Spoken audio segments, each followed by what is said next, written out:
Aloha guitar class. This is lesson 4. Just first, let's do a little bit of review, okay? So by now, you should be an expert at tuning your guitar, okay? Everything I hear should be as perfectly in tune as you can possibly get your instrument, okay? Always keep your fingernails trimmed, okay? They should look like this. Alright, focus, camera, there we go. Alright, so sorry if you like having long fingernails, but it's quite impossible to play these instruments and have long fingernails at the same time, especially if you're trying to do the chords, okay? They require you to arch your finger in such a way that having any little fingernail in the way, especially for the beginners, is sabotage. You know, you're sabotaging yourself. So those are the two main ways that you can just prevent yourself from having, good sounding chords and other things, is by not tuning your guitar. Okay, it has to be tuned every single time you pick it up and play it, and also by not taking care of your fingernails. Okay, so they cause your fingers to kind of droop like this, and then your chord sounds like this, which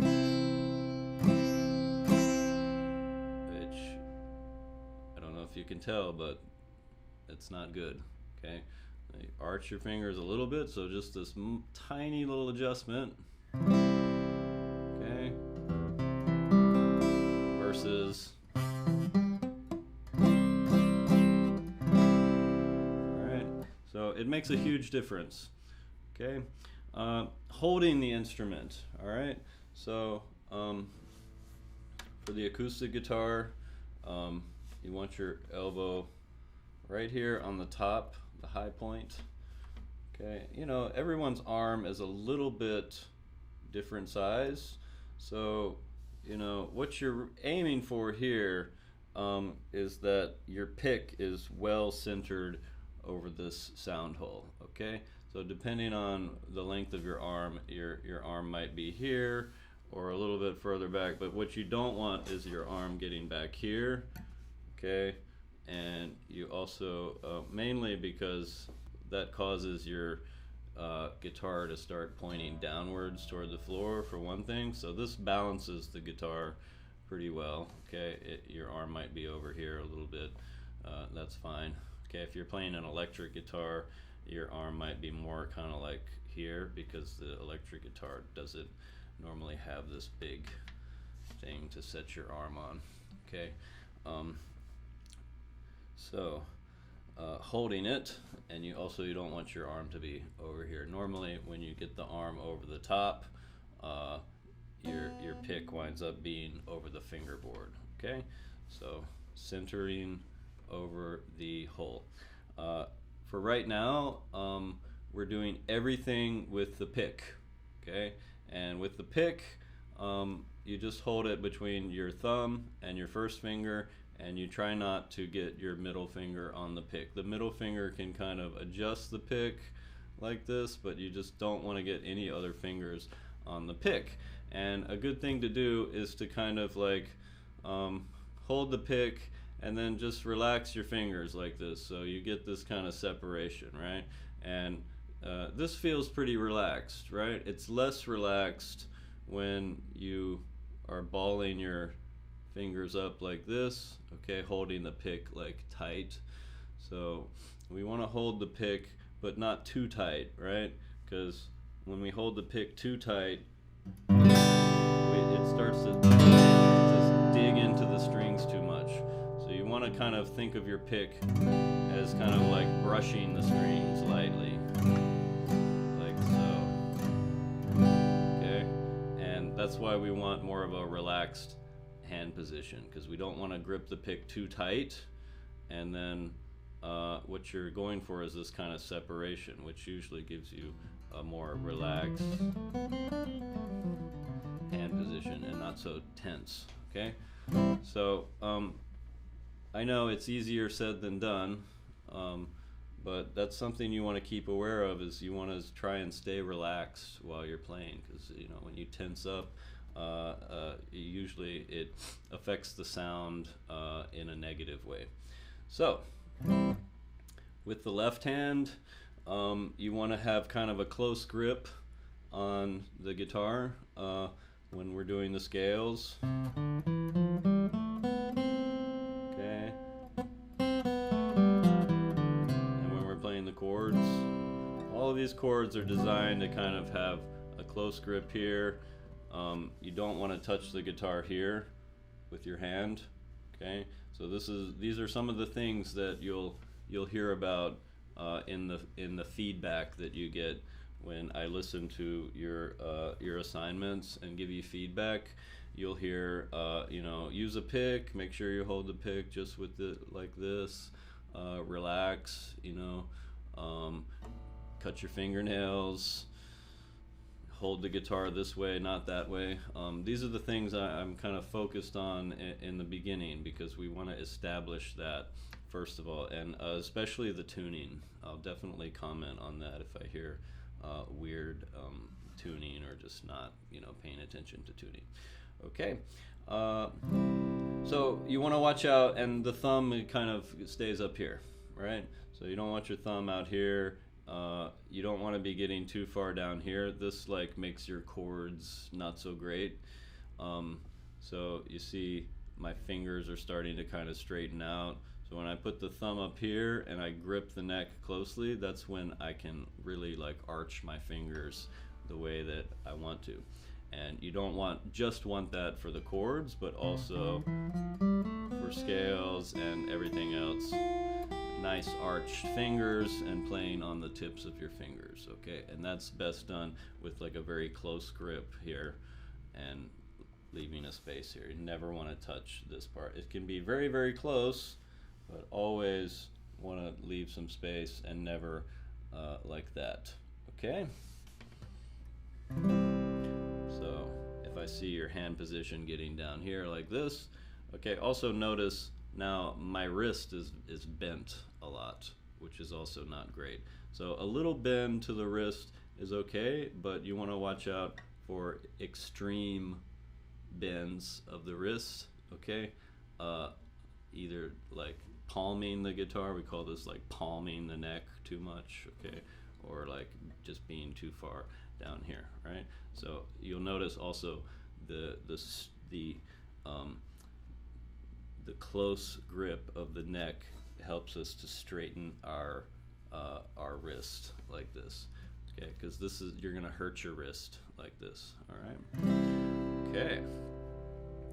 So that's basically it. And when I see things in the videos, I'll definitely remind you. And you know, with the written comments, I'll be referring to a bunch of things that I just mentioned, so and I can refer you back to certain points in time in the lesson videos, and if it's too difficult to describe, I'll just do a video feedback. So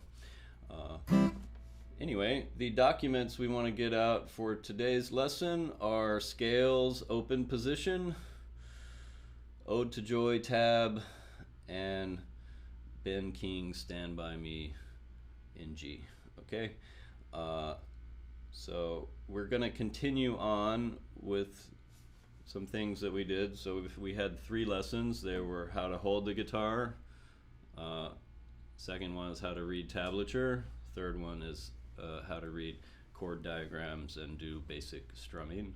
Okay, so we're going to continue on with that. First thing is the scale. All right, so we know this one and it should be memorized, okay, by now. That's another thing, is that your C major scale and those 4 chords that we did for Knocking on Heaven's Door, G, D, A minor, and C, those should be memorized as well. Those are the things we want to memorize. We don't have to worry about memorizing Drink to Me and Ode to Joy and those things. We can look at the music for that. That part of the practice is really about reading the music. But the scales and the chords, we want to have those be automatic from memory. Okay, so that's why the previous assignment was all about memorizing the C major scale. Okay, and I can kind of tell when people are really looking at something or, you know, not looking. So it has to be memorized. Okay, let's play C major. Ready? And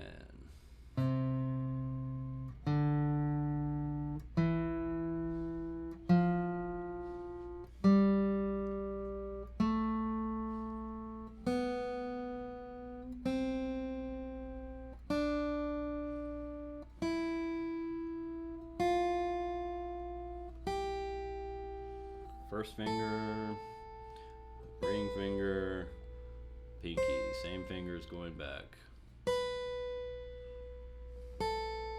Back to the ring finger.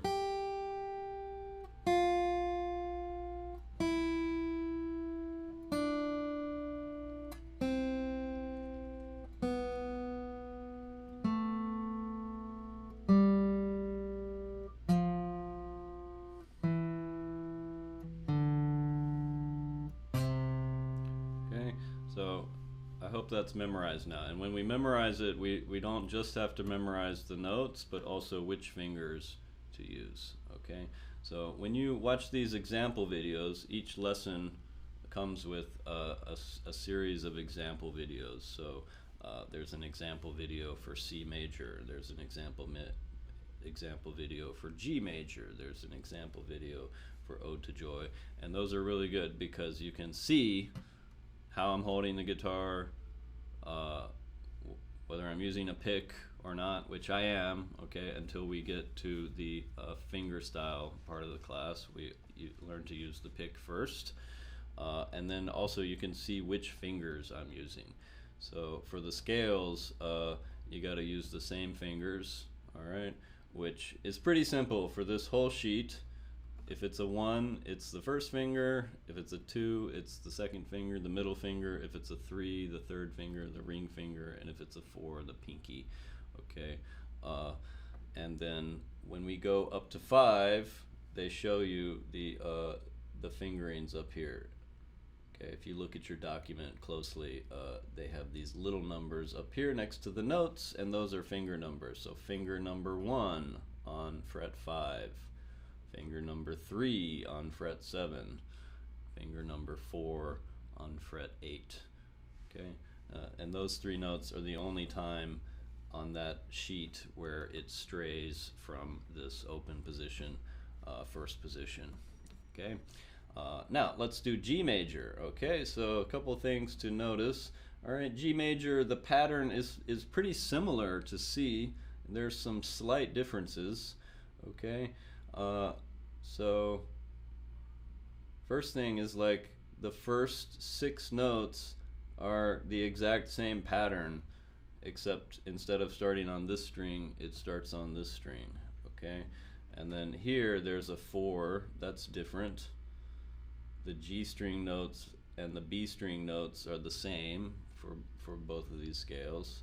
And then here, instead of 0, 1, 2, it's 0, 2, 3. Okay, and if you look up above those notes where the scale is different from C major, you'll see that there's this symbol up here that looks like the hashtag, and that is a sharp.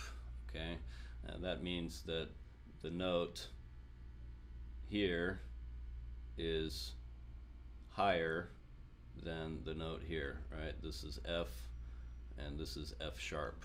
So, and when we sharp a note, it moves 1 fret up this way. Okay, and then down here in the F major scale, you'll see this symbol. It looks like a little b, a lowercase b, but in music that's a flat, and that means the opposite. The note moves 1 fret lower. Okay, so sharp is the note goes up 1 fret, flat is the note goes down 1 fret. Okay, so C major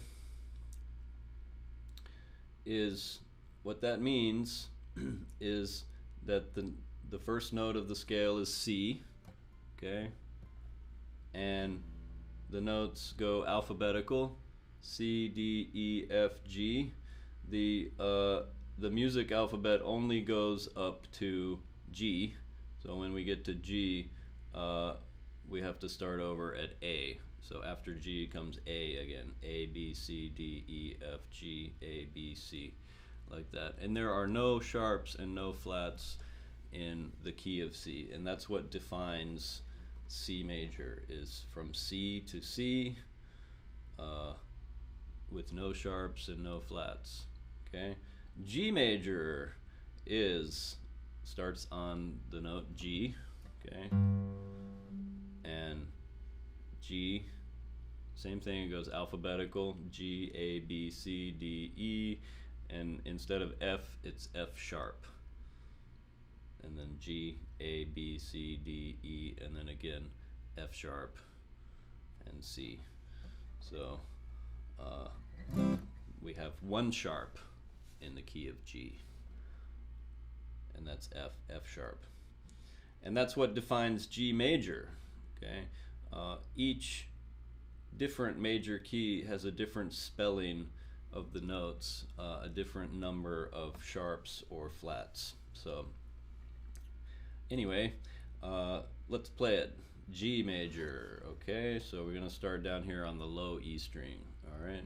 Go slow. 1, 2, 3, 4, 3, 0, 2, 3, 0, 2, pinky on 4, 0, 2, 0, 1, 3, 0, 2, 3, and then we come back down. 2, 0, 3, 1, 0, 2, 0. Pinky on 4 on the D string, 4. Middle finger on 2, 2, 0, 3, 2, 0, and 3. Okay, so that's G major. So we're gonna start working on memorizing those, and then later in the semester, you know, we'll have all 4 of these memorized in addition to a couple more. We're not gonna learn like 100 scales, you know, it'll be like about 7, I think. Okay, and these are the first 4. And at some point I'll ask you to play all 4 of them from memory, and I'll be able to tell whether you're staring intently at the paper or not. Okay, so that's the G major scale. So start working on memorizing that one. Keep practicing this one from memory. Okay, so every time you pick up your guitar to practice, okay, make sure your fingernails are trimmed, especially if you're about to record an assignment video. Okay, you tune it as well as it can possibly be tuned, and then play C major, up and down, up and down, up and down, up and down, from memory. And at this point we're just going down, down, down, down, down, down, down with the pick, no ups. Okay, we're gonna learn how to do that today with another tune, but for the scales it's all down, down, down with the pick, and then do G major and try to memorize it.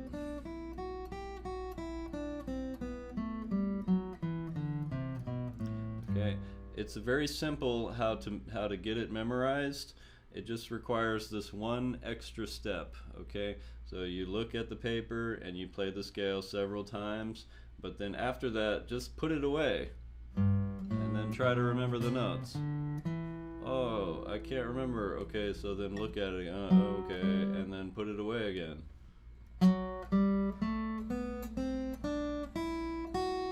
Alright, and then only look at it when you have to. Don't get used to just having the paper right there in front of you all the time. Okay? Alright, Ode to Joy. Let's do Ode to Joy. So, this one we have the introduction of the eighth notes. Okay, eighth notes, if you look at your rhythm chart, they have these that have the flag. So when they're by themselves, they have a little flag like this, and then when they're together in groups, they get beamed together with the beam, and they're faster. So in fact, they're twice as fast as the quarter note. Okay, so here's the quarter notes. And then when we get to the eighth notes,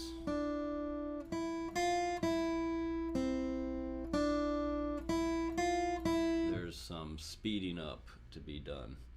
Okay, so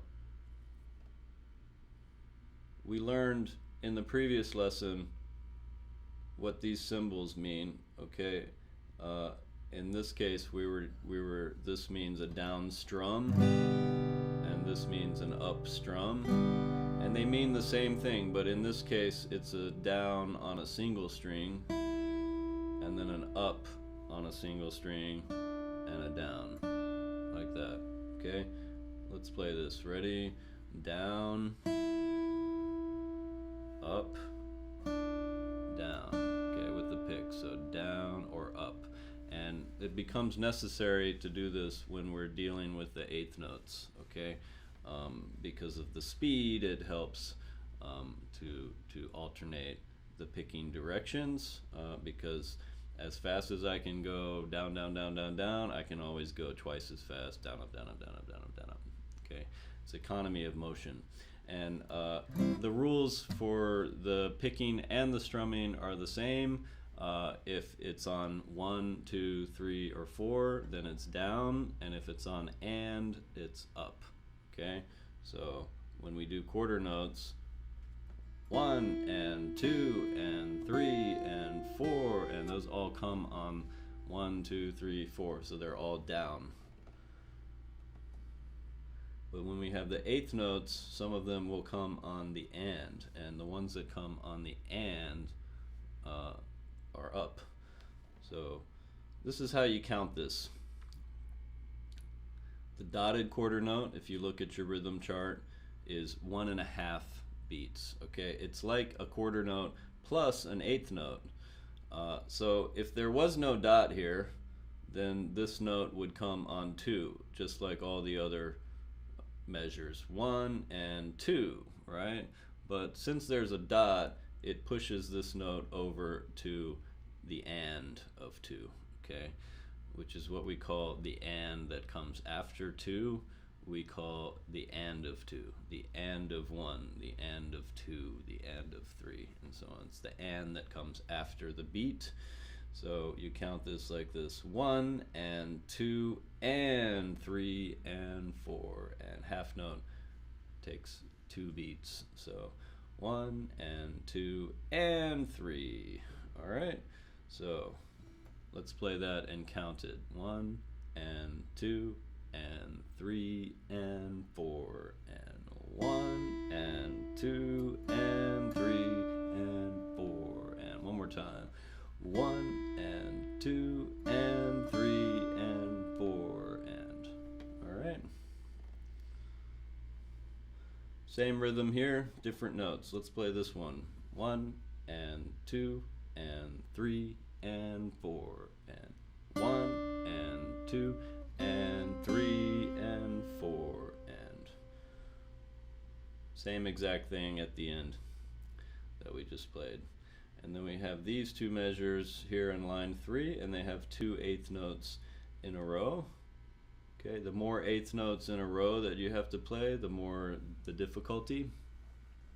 It helps in this case that some of them are zeros. It always helps if some of the notes are zeros, because zeros are easy. Okay, so this goes, this doesn't have a dot, you see, so this comes on 2. So it's 1 and 2 and 3 and 4 and, okay. This one's usually a little bit simpler to play these because you play on every beat, and beginners especially have this this really strong urge to play on every single beat, right? Which is why it's a little hard when we do Knocking on Heaven's Door, when we do the fake strum. And 2 and 3. You have the urge to play on that beat too, but you don't want to, okay? So it's a little harder to do this rhythm here, where we go 1 and 2 and 3. It's harder to play on and. It goes against our natural inclination. Okay, so let's do this one. Ready? 1 and 2 and 3 and 4 and 1 and 2 and 3 and 4 and let's do that again. 3 and 4 and 1 and 2 and 3 and 4 and 1 and 2 and 3 and 4 and, okay. So be careful, because it seems like this measure is going to be the same, but this note and this note are different. That can be tricky sometimes. One more time. 3 and 4 and 1 and 2 and 3 and 4 and 1 and 2 and 3 and 4 and, okay. The last thing that's a little bit tricky about this one is that this note is tied, and it's tied to the next line, which is basically the same as what we did with Drink to Me, except it just looks a little bit odd when it goes to the next line. So we have a tie, and the tie continues here, and we have the number in parentheses like that. Okay, so you don't play this one, you skip it. 0, skip, and then the next note's here. Okay, so we're adding on some rhythmic challenges here. Okay, so you can listen to the example video and play along with the example video. I won't do it right now during the lesson because it's not necessary. I just wanted to go over those new rhythm parts and learn how to count those and play those. So you just have to watch out for the picking direction symbols here. That's important. We're not just going down, down, down with the pick all the time, but we're adding some ups and downs in there. Okay. And if you're playing quarter notes, you want them to be very even, so you can go very slow if you want.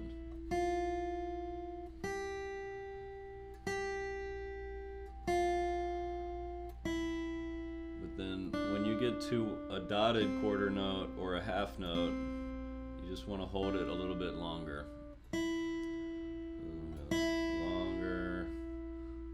And a long note, okay?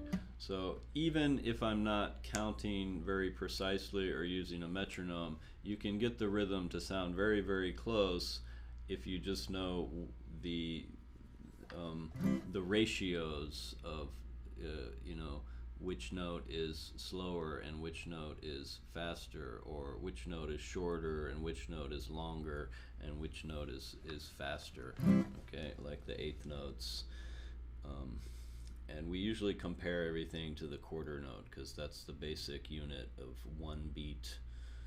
And so then this is longer, this is faster, and this is even longer still, okay? That's Ode to Joy. And also, this is another kind of familiar one. Comes from the Beethoven's Ninth Symphony. Um,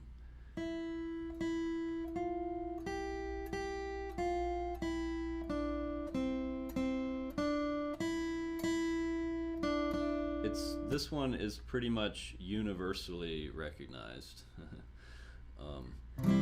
So, the fourth movement of Beethoven's Ninth Symphony, to be precise, and Ode to Joy was a poem that was written by this other poet, and Beethoven simply took the words from this poem and then set the words to music. That's why it's called the Ode to Joy, because of the poem. Okay. Next, Stand By Me. Okay, so we basically should know these chords. I think E minor is the first one we go over because it only has 2 fingers, so it's kind of an easy one. But anyway, look at your chord chart. Don't play it with these 2 fingers, play it with these 2, because it says the numbers on that chord diagram say 2 and 3, which means finger 2 and finger 3. Okay, and they both go on the 2nd fret. E minor. Okay, easy one because only 2 fingers, right? All right. So G is the first chord. Okay, and here we're introducing you to a tapping technique. Okay, X, you see we have X, X, and X. X indicates some type of rhythmic percussive sound that doesn't have any type of like note attached to it. The technical term for that is a dead note. Okay, so we're gonna do tap like this, and you want your fingernails pointing towards the string like this, and you don't want to do what I just did there, which is I hit my fingerboard with my pick. You want to just hit the strings actually, and that's what you want to hear, is this percussive sound. And you want to be hitting these big strings here, okay? Because the big strings make the noise that we want, and also you want your pick to be on this side of the strings. That way we can tap and then strum like that. Tap and strum. When we try to hit the little strings, they don't really sound quite as good. They sound kind of wimpy, but that sounds like what we want it to sound good. Okay, those of you who are playing electric guitars, it still sounds pretty good. You want to make sure like that you don't hit your pickup with you when you're doing that, because it'll make this sort of echoey sound. But it sounds a little bit different on electric. It sounds slightly better on the acoustic guitar.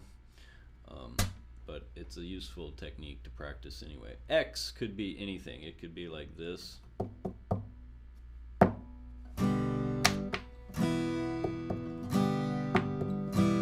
Or it could be these things where I cover the strings.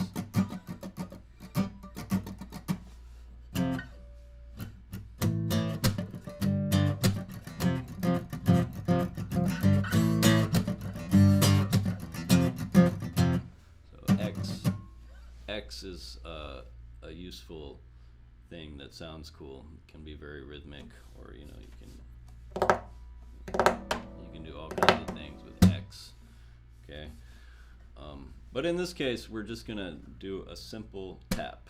All right, and you want to do it with your fingernails. All right, so you'll notice we have only down strums. Okay, so down, tap, and you don't do anything here because this note is tied. Okay, zoom in on the strum pattern here. Okay, so down, tap, down, tap, down, tap, down, tap. Okay, so let's count it. This strum comes on 1, the tap comes on 2, the next strum comes on the and of 2, alright? This is what we call the and of 1, the and of 2, the and of 3, the and of 4, so this comes on the and of 2. We don't do anything on 3 except just hold the note, and then we tap on 4, okay? So like this, 1 and 2 and 3 and 4 and again, it's difficult to play on and because what people really want to do is they want to play on 3, but that's not what we're doing here. That would be a much less interesting rhythm. So 1 and 2 and 3 and 4 and slowly 1 and 2 and 3 and 4 and 1 and 2 and 3 and 4 and 1 and 2 and 3 and 4 and I'm going to remind you one more time, okay? Close grip with your left hand. Your arm is up here, so you can kind of use gravity to help you strum. You just, alright, you want this kind of pendulum effect. Relax, put the weight of your arm on your guitar, okay? And thumb, close grip with the left hand so we can arch the fingers. Strum, tap, strum, tap. 1 and 2 and 3 and 4, and then E minor twice. Ready? And strum, tap, strum, tap. 1 and 2 and 3 and 4 and then C. Ready? And strum, tap, strum, tap, and then D. Ready? And 1 and 2 and 3 and 4 and G. 1 and 2 and 3 and 4 and 1 and 2 and 3 and 4 and okay. So that's a good way to practice these is by counting it out. The only problem with that is that sometimes it's like we cheat a little bit on the counting. We slow down the count on the parts that are difficult, and our counting may not be very uniform. So a good thing to use is this app. It's called SpeakBeat.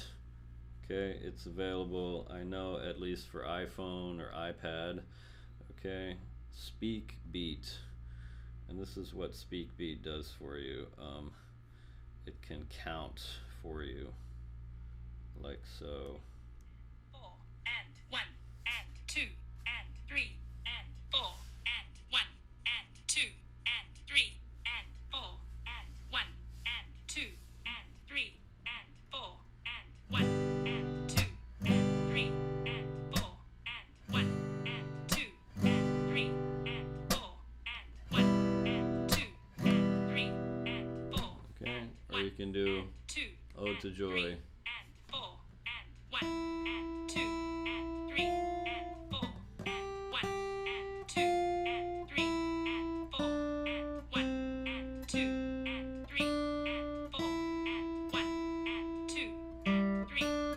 4 and 1 and 2 and 3 and 4 and 1 and 2 and 3 and 4 and 1 and 2 and 3 and 4 and 1 and 2 and 3 and 4 and 1 and 2 and 3 and 4 and 1. Okay, so yeah, I didn't do that perfectly. I missed some notes. It's okay, it happens sometimes to the best of us even. But yeah, speak beat is good because that's the only talking metronome that I know of. Everything else is just kind of like tick, tick, tick, and that's it. And actually, you can set speak beat to do the voice or the tick, either way. So it's a really good metronome.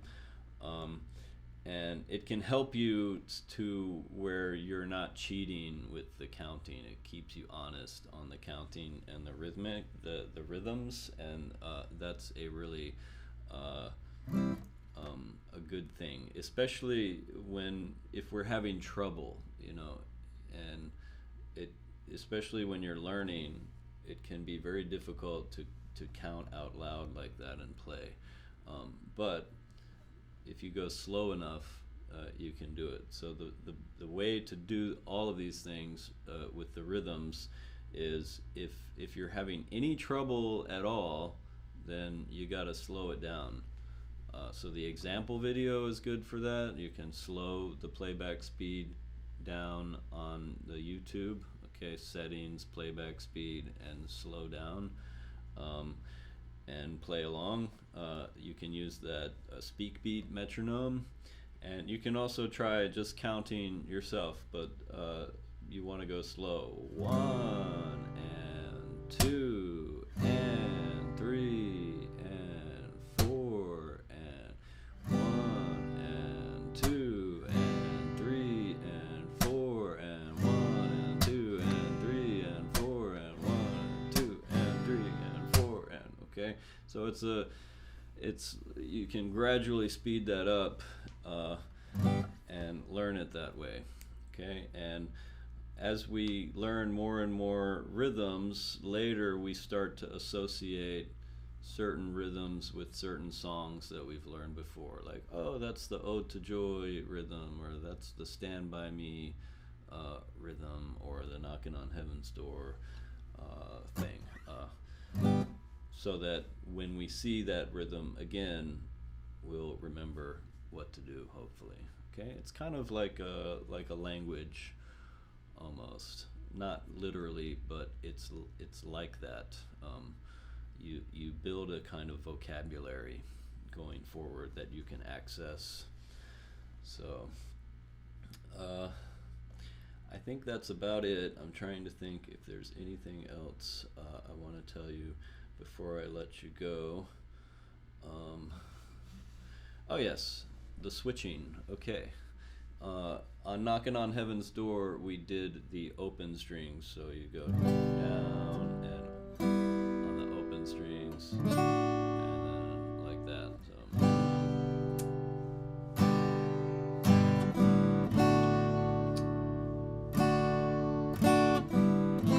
All right, but on this one, we don't need any open strings thing, because what we have instead is this. So when I tap, I'm also muting the strings.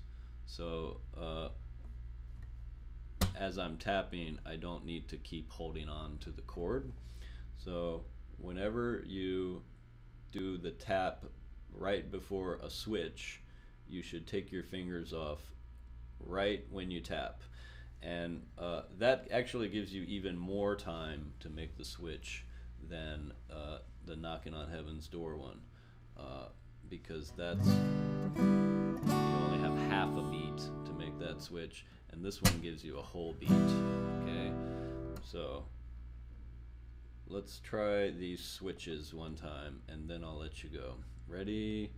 2, 3, and 4, and 1, and 2, and 3, and 4, and 1, and 2, and 3, and off, and 1, and 2, and 3, and 4, and 1, and 2, and 3, and off, and C. Ready? And 1, and 2, and 3, and off. And because we only do one measure of C, so you have to come off there. And then D, we're only going to do one measure of D. Ready? And 1, and 2, and 3, and off. And G. G. Ready? And 1 and 2 and 3 and 4 and 1 and 2 and 3 and 4 and watch out, because like when you repeat, you do G 2 more times. So it's like you're doing G 4 times there. Off.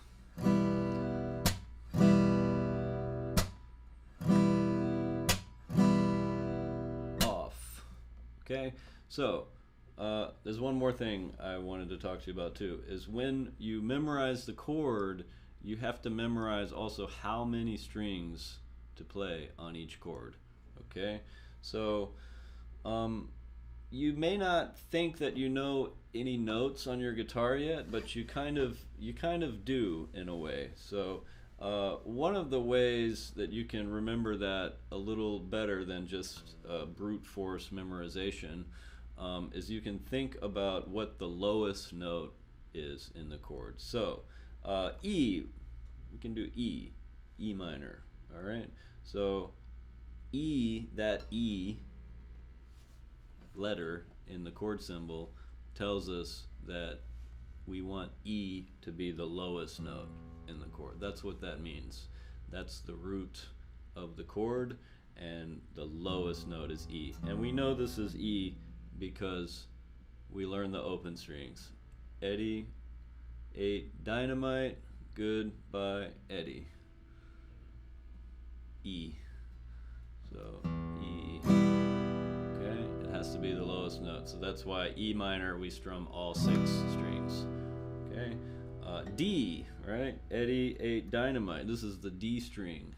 That's why when we do D,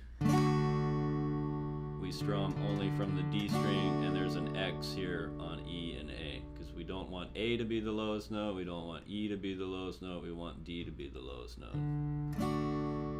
Okay?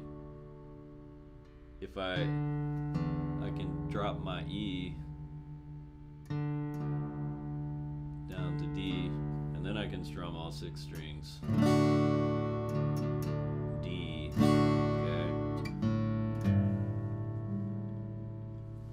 But in standard tuning, that's a no-no. We have to put D in the bass. Okay, the root, the bass note, the lowest note in the chord. Okay, we know an A chord to A minor. That's from Knocking on Heaven's Door, and we want A to be the lowest note in the chord. That's why there's an X on the E string. Okay, I'll show you a trick. Okay, one thing you can do is that you can just put your thumb on that string. You don't want to hook it over, and you also don't want to press down on the string, but all you need to do is just touch it. Okay, and then if I'm muting it, your hand has to be big enough to do this. But yeah, most adults can do this. You just mute the string, and then you can strum. Okay, but when you go to E minor, you have to unmute it. Okay, that's a way where I don't have to be so precise with how many strings I strum with the pick. Okay, the other way is just you just don't hit the string, so you aim the pick, which advanced strumming anyway is where you are more precise with how many strings you're strumming.